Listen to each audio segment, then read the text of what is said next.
the Hawaii Warriors. Timmy Chang's second year here. Last year, finished the season looking at least competent, right? I mean, that's good. They went 3-10, but man, their against the spread numbers were pretty good.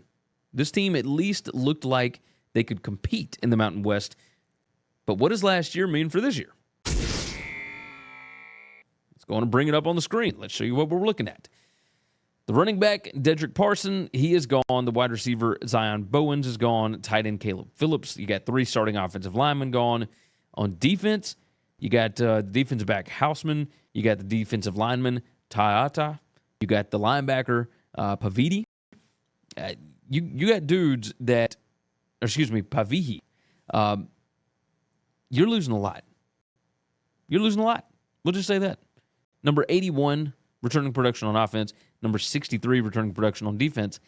You're losing key guys. It's very important. Number 120 in turnover margin last year. That was not good. Their projected record this year is basically around 4.5 wins. 4.5 wins, 7.5 losses.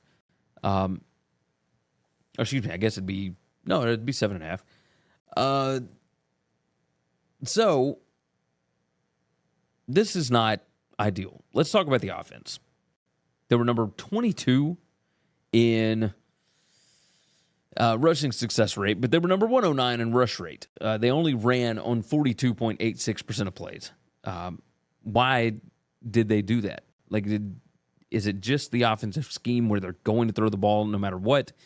It drives me nuts when offenses won't do the thing that they're good at, right? They couldn't finish drives last year. They were number 120 in points per scoring opportunity. That's drives where you get a first down inside of the opponent's 40-yard line. They lost 4 of their top 6 offensive linemen from a pretty good offensive line unit. They were number 14 in offensive line yards. They were number 11 in havoc allowed. This was a good offensive line unit that kept them competitive. And I don't know that they've got that this year. Now, let's move over to the defense. You got 3 defensive line transfers. You got 2 defensive back transfers. You got 1 linebacker transfer. They're all expected to help immediately on that defense. The defense was not good either, right? Just overall numbers, offense was number 118 PPA per drive. Defense was number 116 PPA per drive. Not ideal. Not ideal. They gave up over 5.5 yards per play to every FBS team that they played except for Nevada. They were number 114 in points allowed per scoring opportunity. They were number 123 in points allowed per game. Now, they do return 4 of their top 5 tacklers, but 3 of those are defensive backs. When your secondary are your leading tacklers, it's not ideal. We'll say that. They are returning 70% of their quarterback pressures. Look, penalties per game, they were pretty good, number 44, so they didn't beat themselves a lot with that. But again, turnover margin number 120, and their luck rank was still number 64.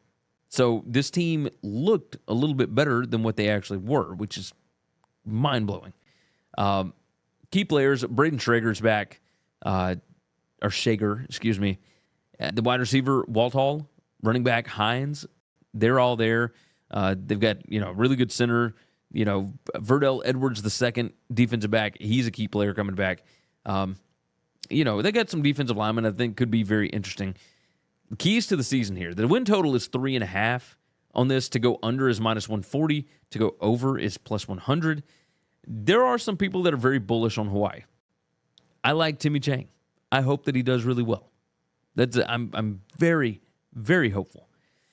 However, I don't feel great about this. They got to fix the turnovers. They were number 128 in takeaways per game, so they weren't exactly aggressive in getting turnovers. They were number 72 in giveaways, which is okay. I mean, it's middle of the pack, but again, can you afford to be middle of the pack when you're just not a very good team overall? They were -4 in a 7-point loss to Utah State last year. They were -1 in a 17-13 loss to Colorado State. They could have won those 2 games if they didn't turn the ball over or generated more turnovers themselves. It's likely to be another rebuilding year. Losing offensive linemen hurts, especially guys that have had a lot of experience. The question here is, can the running back Hines get loose and create explosives behind a rebuilt offensive line? That's the question. They need the defensive newcomers to show up in a huge way. The team did trend well. They went 7-1 against the spread down the stretch, but I think that the numbers had just gotten so outblown when Vanderbilt ran them off the field in week 0 last year. This year, they got to start at Vanderbilt, and then, of course, they have a short week where they got to fly from Nashville back home, and they got to play against Stanford. Then you got Albany, whatever you want to call it, and then you play at Oregon that next week, New Mexico State, which I think is going to be pretty good, at UNLV, which I think is going to be pretty good. You got San Diego State, at New Mexico, San Jose. I mean, it's a brutal, brutal schedule. I have Hawaii going 1-12. Now, I think the ceiling is probably about 5-7. There's some of these that you could absolutely flip around. Could they beat Colorado State? Yeah. Could they maybe beat Wyoming? Probably not in November. Could they beat Nevada? Yeah. But the fact that game's on the road kind of sucks. Could they beat New Mexico? Yes. I mean, at New Mexico is difficult. And so, I don't know. They could probably beat UNLV. They could probably beat New Mexico State. But I don't like the chances here, especially with that rebuilt offensive line. So, I think the floor is 1-12, and I think they are going to hit the floor this year. I still don't believe that they are going to fire Timmy Chang anytime soon. They're going to give him time to get this thing corrected. But it is rough. It is really, really rough. So 1-12 for me. I'm going under that 3.5 win total. I know it's minus 140. I think this is money well spent. I will say that. Thanks for listening to Winning Cures Everything. Make sure and follow me on Twitter at GaryWCE. If you want to toss in a question, you can email me, Gary@winningcureseverything.com. Make sure and hit that subscribe button, and we'll see you next time.